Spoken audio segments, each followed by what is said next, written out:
I am Iyinoluwa Aboyeji. I am CEO of Fora, and you are watching AFK Insider. I mean, for the beginning, we kind of knew that we were going to do lead gen. So, I mean, it's the most obvious revenue model, which is, so the way our business generally works is, search and discovery is search and discovery. And we don't discriminate, but we do have partners who we prioritize and who, when you sign up, we get something for. So it's not a lot yet, but at scale, that could be a big business.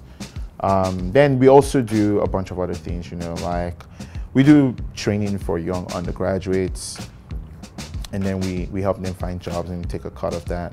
So that's another way to monetize. We also, our loans program also does monetize itself quite clearly because we make a little bit of money off of that. Thinking of ways to monetize a people power business, you'll really depend on your market and what you're looking to do, so to speak, and what your goals are.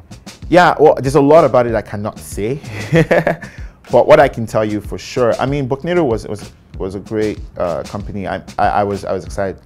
I am still excited. I was part of it, but at the same time, we learned a lot of very bitter and not so bitter lessons from Booknator. So I consider it was training ground for me. It was kind of my first business. We made some money, and most importantly, our investors got back their investment. That was key for me and for all our partners. So it was an interesting business. I learned a lot doing it. All the team members learned a lot doing it, and hopefully we tidied up the exit. So no, so I mean, initially the plan wasn't to sell it, but circumstances made it necessary for us to consider an offer. Don't set yourself up to be acquired. So I mean, that's just the truth, right? I mean, investors ask about this a lot, so have an answer, because they're not going to let up and they think that's how it works. But in reality, the more your business is built around an acquirer, the lower the value of your business to the acquirer, right? Because you're basically making money for them, so they don't really care. Don't try and make a business that can stand alone. Don't try and build a business to be acquired. It's an absolutely horrible idea.